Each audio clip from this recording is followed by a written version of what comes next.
Welcome to The Short Truth, unveiling history, one short video at a time. இன்றைய உலகம் வேகமாக ஓடிக்கொண்டிருக்கிறது. அனைவரும் ஏதோ ஒன்றை அடைய விரைந்து செல்கிறார்கள். பணம் வேண்டும், பதவி வேண்டும், மரியாதை வேண்டும், அன்பு வேண்டும். ஆனால் ஒரு விஷயம் மட்டும் எல்லோருக்கும் குறைவாக இருக்கிறது: மன அமைதி. காலை எழுந்தவுடன் மொபைல், இரவு தூங்குவதற்கு முன் கவலை, நாளை என்ன ஆகும் என்ற பயம், மற்றவர்களுடன் ஒப்பிடும் மனநிலை. இந்த எல்லாவற்றிற்கும் தீர்வு இருக்கிறதா? 2000 ஆண்டுகளுக்கு முன்பு போர்க்களத்தின் நடுவில் ஒரு வீரன் தன்னுடைய வில்லை கீழே போட்டுவிட்டு நின்றான். அவன் மனம் உடைந்திருந்தது. அவன் பெயர் அர்ஜுனன். அவனுக்கு மன அமைதியை கொடுத்தவர் யார்? கிருஷ்ணா. இன்று நாம் கேட்கப் போகும் கேள்வி: கிருஷ்ணா சொன்ன மன அமைதி ரகசியம் என்ன? ஓம். பகுதி 1. மனம்தான் நண்பனும் எதிரியும். கிருஷ்ணா அர்ஜுனனிடம் முதலில் சொன்னது என்ன?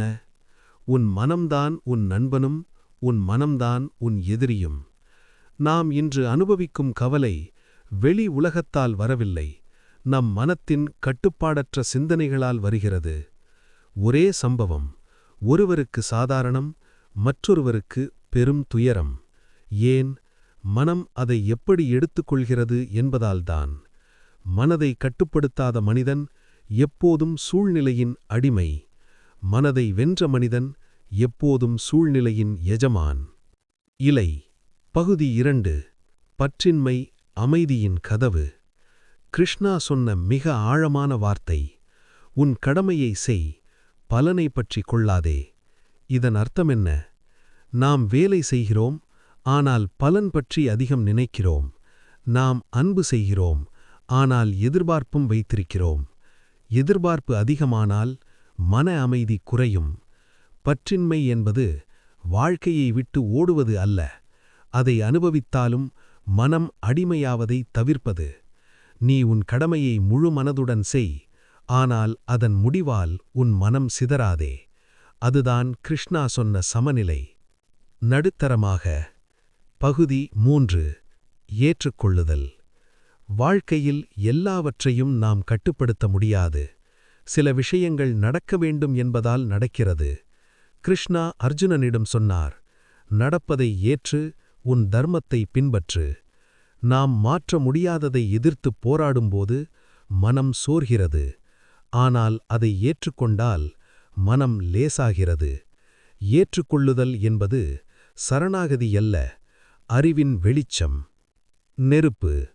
பகுதி 4. ஆசை, கோபம், அழிவு. கிருஷ்ணா சொன்னார்: ஆசையிலிருந்து கோபம், கோபத்திலிருந்து குழப்பம், குழப்பத்திலிருந்து நினைவிழப்பு, அதிலிருந்து மனிதனின் வீழ்ச்சி. நம் மன அமைதியை கெடுப்பது அதிக ஆசை.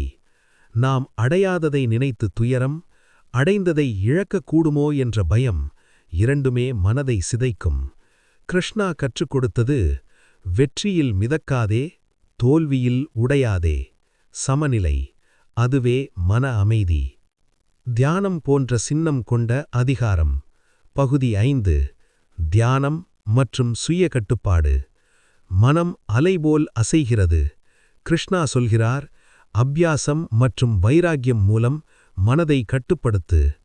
அபியாசம் தினசரி முயற்சி, வைராக்கியம் பற்றின்மை.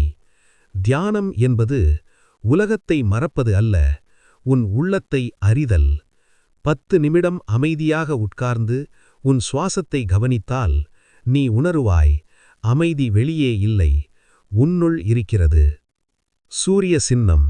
பகுதி 6. உண்மையான அமைதி. பணம் உனக்கு வசதி தரும், புகழ் உனக்கு பெருமை தரும், உறவுகள் உனக்கு ஆதரவு தரும். ஆனால் நிரந்தர மன அமைதி? அது உன் உள்ளத்தின் நிலை. கிருஷ்ணா அர்ஜுனனுக்கு வாழ்க்கை பிரச்சனைகளை நீக்கவில்லை, ஆனால் அவனுக்கு மனத் தெளிவை கொடுத்தார். அதுவே உண்மையான அமைதி. இன்று முதல்: 1. தினமும் 10 நிமிடம் தியானம் செய். 2. ஒப்பீட்டை நிறுத்து. 3. எதிர்பார்ப்புகளை குறை. 4. உன் கடமையை முழுமையாக செய். 5. பலனை விட்டுவிடு. 6. மாற்ற முடியாததை ஏற்று. இந்த 6 விஷயங்களை பின்பற்றினால் மன அமைதி உன்னை தேடி வரும். மன அமைதி என்பது பிரச்சனைகள் இல்லாத வாழ்க்கை அல்ல, பிரச்சனைகளுக்கு நடுகள் உள்ளத்தில் அமைதியாக இருப்பது. கிருஷ்ணா அர்ஜுனனிடம் சொன்னது போல, உன் மனதை வெல், உலகம் தானாகவே வெல்லப்படும். நீயும் இன்று தொடங்கு. உன் மனம் உன் நண்பனாகட்டும். அமைதி உன்னுள் பிறக்கட்டும். மன அமைதி தேடும் ஒவ்வொருவருக்கும் இந்த வீடியோ சென்றடைய வேண்டும். லைக் செய்யுங்கள். காமெண்டில் அமைதி என்று எழுதுங்கள். உங்கள் நண்பர்களுடன் ஷேர் செய்யுங்கள். மேலும் கிருஷ்ணா வாழ்க்கை ஞானம் பற்றி அறிய இப்போதே சப்ஸ்கிரைப் பண்ண மறக்காதீங்க. நன்றி.